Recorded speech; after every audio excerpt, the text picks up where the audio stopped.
तो फिल्म शुरू होती है और हम एक स्पेस स्टेशन को देखते हैं जहाँ पर रैम्पेज नाम का एक प्रोजेक्ट चल रहा होता है और उस प्रोजेक्ट में एक चूहे पर एक्सपेरिमेंट किया जा रहा होता है। लेकिन उस एक्सपेरिमेंट में एक प्रॉब्लम आ जाती है जिससे उस चूहे का साइज बहुत बड़ा हो जाता है और उसमें बहुत ताकत आ जाती है और वह वहाँ तबाही मचाने लगता है और उन सभी साइंटिस्ट को मार देता है। लेकिन उनमें से सिर्फ एक साइंटिस्ट ही बचती है जिसका नाम कैरी होता है। वह अर्थ पर अपनी बॉस क्लेयर से बात कर रही होती है। वह उसे बताती है कि यहाँ पर सब खत्म हो चुका है और स्पेस स्टेशन कभी भी ब्लास्ट हो सकता है और वह उसको उस स्पेस स्टेशन का गेट खोलने के लिए बोलती है जिससे वह बाहर जाके उस कैप्सूल में पहुंच जाए जो कि उसे अर्थ पर ले जा सकता है। पर उसकी बॉस क्लेयर बोलती है कि तुम उस डीएनए के सैंपल को अपने साथ लेकर आओ जिस पर एक्सपेरिमेंट चल रहा था, वरना ये दरवाजा नहीं खुलेगा। तब वह वापस उस डीएनए के सैंपल को लेने जाती है और वह 3 सैंपल्स को ले लेती है कि तभी एक अलार्म बजता है जिससे उसे पता चलता है कि कुछ ही देर में ये स्पेस स्टेशन भी ब्लास्ट हो जाएगा और वह वहाँ से निकलती है। उधर वह चूहा भी कैरी का पीछा करता है। वह जल्दी से गेट के पास पहुँचती है और उसे खोलकर उस कैप्सूल में बैठ जाती है और अंदर से गेट को बंद कर लेती है। वो बड़ा सा चूहा उस पर अटैक करता है और उस कैप्सूल के ग्लास को डैमेज कर देता है। फिर वह तुरंत अपने उस कैप्सूल को स्पेस स्टेशन से अलग कर लेती है कि तभी वह स्पेस स्टेशन ब्लास्ट हो जाता है। और फिर जब कैरी अर्थ के ऑर्बिट में पहुंचती है तब उस ग्लास के डैमेज होने की वजह से उसका स्पेसशिप भी ब्लास्ट हो जाता है और उसके टुकड़े अर्थ पर गिरते हुए हमें दिखते हैं। सीन शिफ्ट होता है और हम डेविस नाम के एक आदमी को देखते हैं जो कि मिलिट्री का एक सोल्जर रह चुका होता है और वह एक प्रिमेटोलॉजिस्ट होता है जो कि गोरिल्लास को ट्रेन करता है। वह कुछ लोगों को अपने साथ जू में लाता है जहाँ वो उन्हें गोरिल्ला के बारे में जानकारी देता है। तभी हम वहाँ पर एक व्हाइट गोरिल्ला को देखते हैं जो कि एक दुर्लभ प्रजाति का गोरिल्ला होता है। उसका नाम जॉर्ज होता है और वह बहुत ही समझदार होता है क्योंकि वह डेविस से साइन लैंग्वेज में बात कर सकता था। डेविस उन सबको जॉर्ज से मिलवाता है और उन्हें बताता है कि जब ये छोटा था तो कुछ लोगों ने उसकी माँ को मार दिया था। तब डेविस उसे बचाकर इस जू में ले आया था और तब से जॉर्ज इसी जू में रहता है। डेविस जॉर्ज को बहुत ही प्यार करता था क्योंकि वह बहुत ही फ्रेंडली नेचर का था और जॉर्ज डेविस की सभी बातों को मानता था और उससे कभी कभी मजाक भी किया करता था। फिर हम देखते हैं जो स्पेसशिप ब्लास्ट हो गया था उसमें से वो 3 सैंपल्स अर्थ पर गिरते हैं। पहला सैंपल एक जंगल में गिरता है जिससे एक वुल्फ इनहेल कर लेता है। दूसरा सैंपल एक पानी में गिरता है जो कि एक क्रोकोडाइल खा लेता है और तीसरा सैंपल उसी जू में गिरता है जिसमें जॉर्ज रहता था और जॉर्ज उस वायरस से इन्फेक्टेड हो जाता है। दूसरे दिन डेविस जब उस जू में पहुंचता है तब वह देखता है कि जॉर्ज ने एक भालू को मार दिया होता है और वह भालू जॉर्ज से बहुत पावरफुल था पर तब भी जॉर्ज ने उसे मार दिया था। और जब डेविस जॉर्ज से पूछता है ये सब कैसे हुआ तो जॉर्ज उसे इशारों में बताता है कि वो बहुत डर गया था इसलिए उसने उसे मार दिया। तभी डेविस देखता है कि जॉर्ज का साइज भी बहुत बढ़ चुका होता है और वह बहुत ही एग्रेसिव हो जाता है और अजीब सा बिहेव कर रहा होता है। उधर डेविस को उस जंगल में वही बॉक्स मिलता है जिसमें वायरस था और वह उसे अपने पास रख लेता है। डेविस जॉर्ज को हॉस्पिटल लाया होता है और वह उसके कुछ चेकअप करा रहा होता है।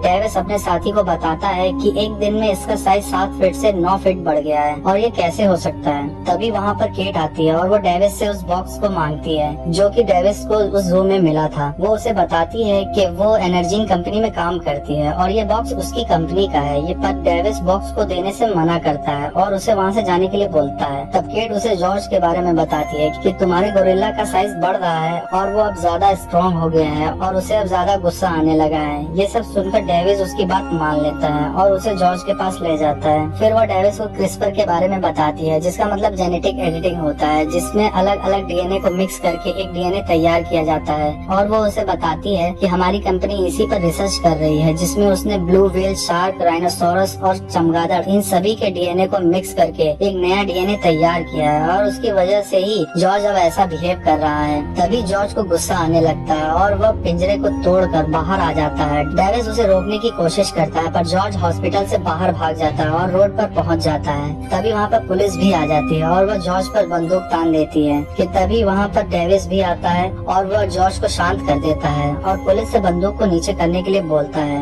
और अब जॉर्ज भी शांत हो जाता है कि तभी वहाँ पर पुलिस का एक हेलीकॉप्टर आ जाता है और गन से जॉर्ज पर बेहोशी का इंजेक्शन लगा देता है और जॉर्ज बेहोश हो जाता है। दूसरी तरफ हम क्रिस और केट को हिरासत में ले लेती है और उन्हें जॉर्ज के साथ एक प्लेन से दूसरी जगह शिफ्ट किया जा रहा होता है कि तभी वहाँ पर एक ऑफिसर आता है जिसका नाम रसल होता है और वो डेविस को बताता है कि केट एनर्जाइन कंपनी में 2 साल पहले निकाल दी गई थी क्योंकि वह वहाँ पर हार्ड डिस्क चोरी करते हुए पकड़ी गई थी और उसे 18 महीने के लिए जेल भी हुई थी और ये बात डेविस को नहीं पता होती है।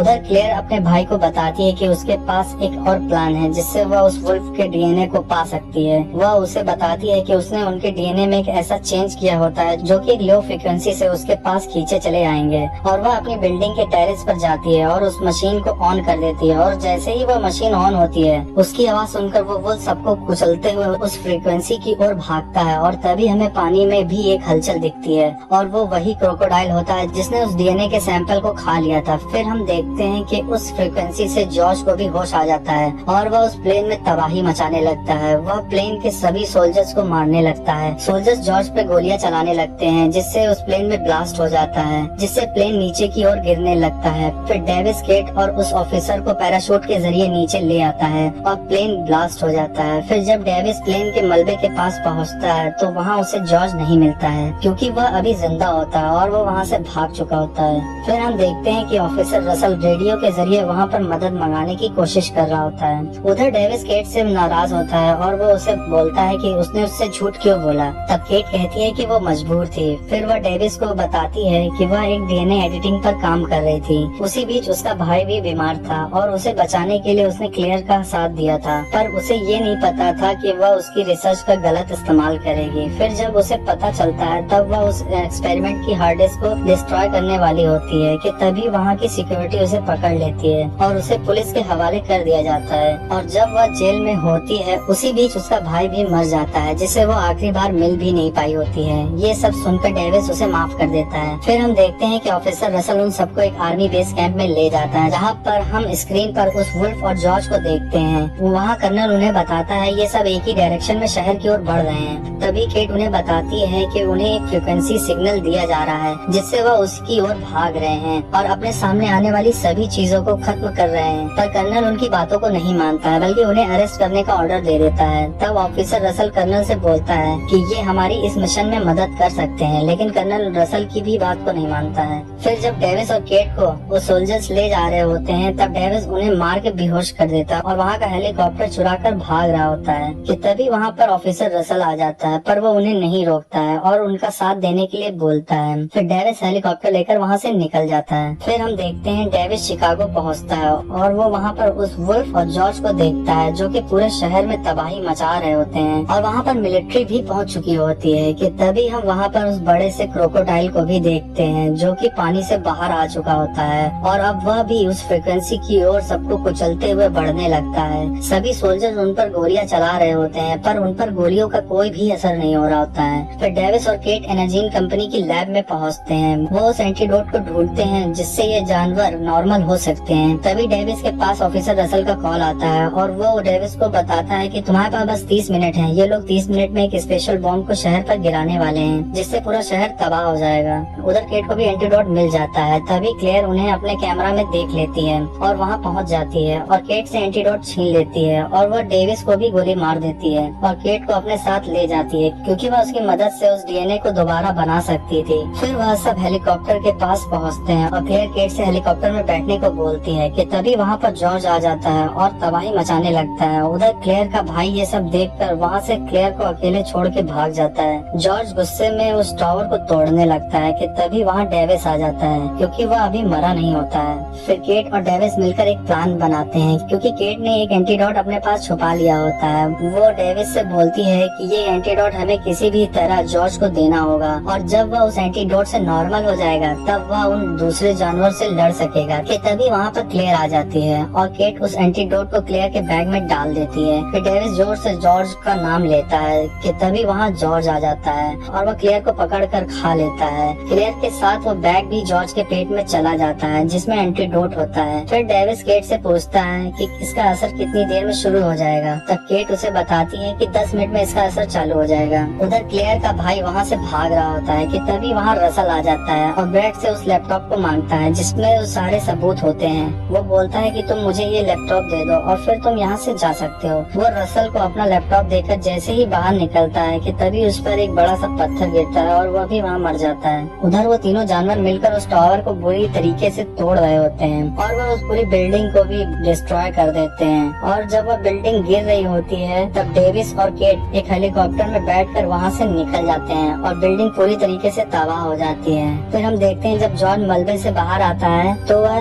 थोड़ा सा शांत लग रहा होता है क्योंकि उस पर अब एंटीडोट का असर होने लगता है कि तभी डेविड उससे इशारे से बात करने की कोशिश करता है और अब जॉर्ज उसकी बातें समझ पा रहा होता है। डेविस उसे बताता है कि अब हमें इन दोनों जानवरों को साथ मिलकर मारना है। फिर डेविस केट से वो बोलता है कि वो मिलिट्री के पास जाए और उस स्पेशल बॉम्ब को शहर पर गिरने से रोके। उधर जॉर्ज क्रोकोडाइल और वुल्फ से लड़ने लगता है, पर क्रोकोडाइल बहुत ही पावरफुल होता है क्योंकि वह साइज में सबसे बड़ा होता है और वह पहले तो वुल्फ को खा जाता है। फिर वह जॉर्ज पर हमला कर देता है और उसे बहुत बुरी तरीके से जख्मी कर देता है। ये सब देखकर डेविस को बहुत गुस्सा आता है और वह मशीन गन से उस पर गोलियां चलाने लगता है, लेकिन उस पर उन गोलियों का कोई भी असर नहीं होता है और वह क्रोकोडाइल डेविस को मारने के लिए आगे बढ़ता है। और जैसे ही वह डेविस को मारने वाला होता है कि तभी जॉर्ज आता है और एक रॉड उसकी आंख में घुसा देता है और उसे अपनी पूरी ताकत से उसके आर पार कर देता है, जिससे वह क्रोकोडाइल वहीं मर जाता है। फिर हम देखते हैं जॉर्ज को भी बहुत चोट आई होती है और वह डेविस को बताता है कि हमने मिलकर इस शहर को बचा लिया है और ये कहकर उसकी आंखें बंद हो जाती हैं। डेविस ये देखकर बहुत दुखी होता है कि तभी वहाँ पर केट और रसल भी आ जाते हैं और वो भी जॉर्ज को मरा हुआ देखकर बहुत ही सैड हो जाते हैं। लेकिन तभी जॉर्ज अपनी आंखें खोलता है और डेविस उसे देख लेता है। दरअसल जॉर्ज डेविस को बेवकूफ बना रहा होता है और वह मरने का सिर्फ नाटक कर रहा होता है। ये देखकर सभी लोग हंसने लगते हैं और ये मूवी यहीं पर खत्म हो जाती है। तो गाइस, इस मूवी की एक्सप्लेनेशन अच्छी लगी हो तो वीडियो को लाइक और सब्सक्राइब करें। मिलते हैं नेक्स्ट वीडियो में।